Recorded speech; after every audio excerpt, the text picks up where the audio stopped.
Hi guys, it's Cindy Lietz, your polymer clay tutor, and today's Studio Cam sampler. I'm going to be showing you a brand new tool that has just come into my studio called the PolyFast sander. Now we're going to be showing you the Studio Cam samplers for the next little bit and for a couple of reasons. First, Doug and I are working on getting our new polymerclaytutor.com website up. And so we need to really focus our time on working on that site rather than making a lot of new content. So we wanted to show you stuff that we've already filmed. And the other reason is that once we do get the site up and running, we're going to have a brand new Studio Cam membership that will have all these very cool videos, and we wanted to start giving you little teasers and samples of them so that you could see what it's all about. Now, if you have no idea what a Studio Cam video is, it's basically the raw, uncut, unpolished videos that I shoot on my everyday in the studio. So, you know, as we run our polymer clay business, there's a lot of stuff going on in the studio, like new products coming in, like the video I'm going to show you today, and product testing, creating the tutorials, rants, things that I'm excited about, things I'm worried about. Those kind of videos, whenever there's something interesting happening in this studio, what I do is I just turn on my camera and just let it roll. So they're messy, they're unpolished, Doug's not filming them, so they're not all perfectly zoomed in or anything, but they're the real deal. So I think you're really going to enjoy them. So one sampler we're going to give you today is on the PolyFast sander. I'm going to do a proper review in the future when we have a little bit more time, but this is me just getting to know the product, seeing how it works, and trying to figure it out. So I hope you enjoy this and enjoy your Studio Cam sampler.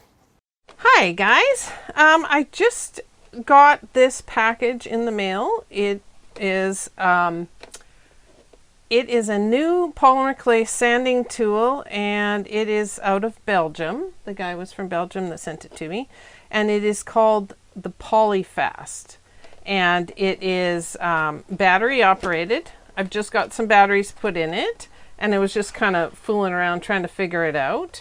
It comes with a bunch of different grits of sandpaper on these little discs. This is 80 grit, 150 grit, 320, 500, 600, 800, 1000, and 1500. And then they also sent me some extra packages of 2000 grit, 2500 grit, and 3000 grit. And then so you can see it's a vibrating type thing. In fact, it sort of looks like a vibrator. I'm guessing that is where the design has stemmed from. But you just put on these different ends. The ends are all kind of the same, except for they're in different colors. So, okay, so I've got two different types of tips here. There's the flat tip one, and this one with a spongy tip. It's all spongy. I've dipped it in some water to try it out. They have Velcro on the top. The sponge one is really the one that we're going to end up using a lot of because it works on any of the rounded surfaces. And you just kind of push them on. So I've got a low grit one here. What is this one? I believe this is this is 500 grit. And you just kind of push it on and then turn it on. I saw on the packaging somewhere it showed sanding underwater, but look what happens when it does. Here, I'll move anything important out of the way. If you put the thing in the water, it just sort of jumps all over the place. So I don't know if it needs to be a lot deeper or what, so I'll play with that in a bit. But I've got a couple of little pieces of polymer clay to sort of sand and see if I can make look all right with it. So here is a cabochon. I don't know if I'll use that.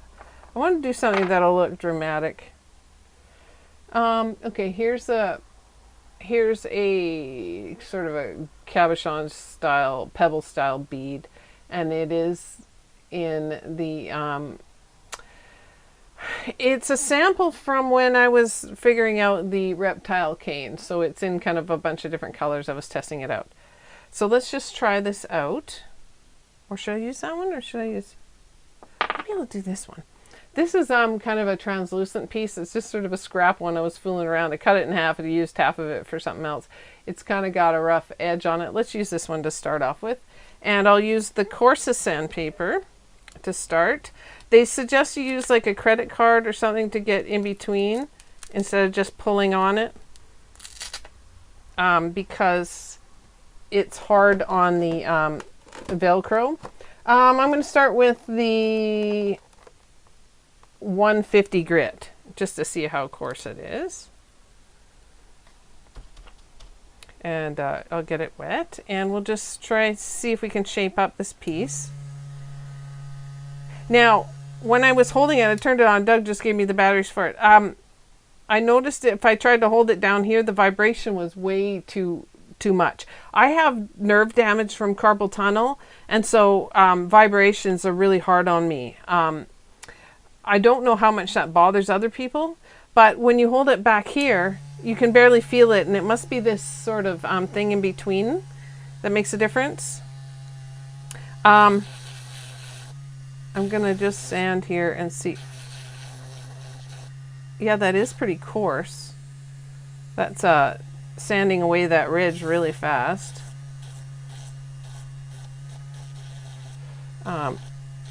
It's nice size. It's easy to hold. Like, it feels like kind of like a large pen. You could probably hold it like this too if your hands got tired, because I know that my wrists really have issues. I know a lot of you do too, so it's going to be nice to be able to test this from that point of view. Okay, so I don't want to go too far with such a coarse grit. I'll dip it in the water, rinse it off, maybe rinse this thing off too. I can feel it shaping it really easily.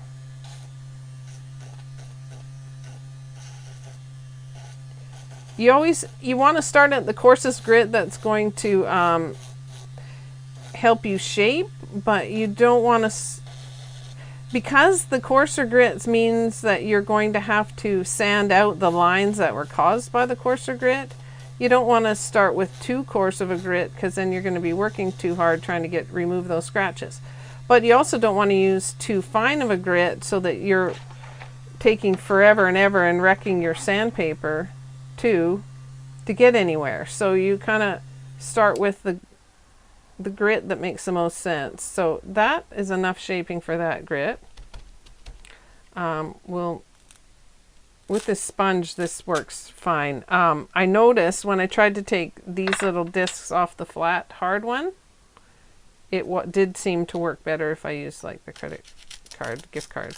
See how well that works? Oh, it does pull up the plastic a little. Yeah, we're gonna have to be gentle with that, I think. Okay, let's move on to another grit. So that was 150. I think I'll move up to a 500 grit, because I don't think I need the 320. So we'll move to that. See how that goes. Whoops. Maybe if you have really deep water, it would be fine to sand underneath it, but not if it's going to splash you. Okay, so this feels pretty good. The vibration is transferring into this hand a little bit. If that was an issue, you could use something else to hold the piece, like a vise or something. But it doesn't seem too bad. And it certainly can't feel it up further up my hand at all. I can feel with my fingers that it's getting smoother already. This is kind of a weird little piece. I had some translucent clay that had like some ink in it and some gold leaf. And then I wrapped it around a piece of white clay, and then I was messing around with it, reshaping it so many times and flattened it out. It kind of turned into a weird shape. But part of it looked really cool, so I cut a piece off. This is from several years ago, I think. And then I cut a piece of it off and used it for something and just left this, baked this up and threw it in the bin.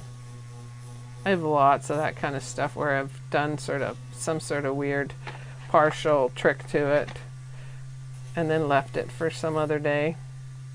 Now, I think I want to sand this edge a little better because I think I remember putting some sort of white bottom on it. Alright, so I can feel that this is really, really easy to use.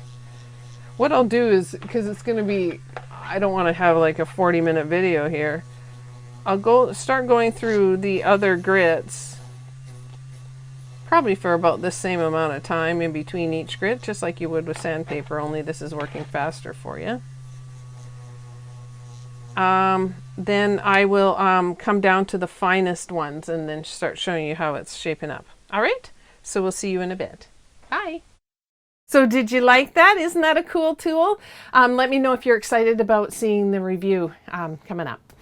So let me know if you like this video by pressing that like button. That would be great. And do subscribe to our channel. We have lots of neat stuff coming up in the future, and you're not going to want to miss a thing. All right, we'll see you later, and bye for now.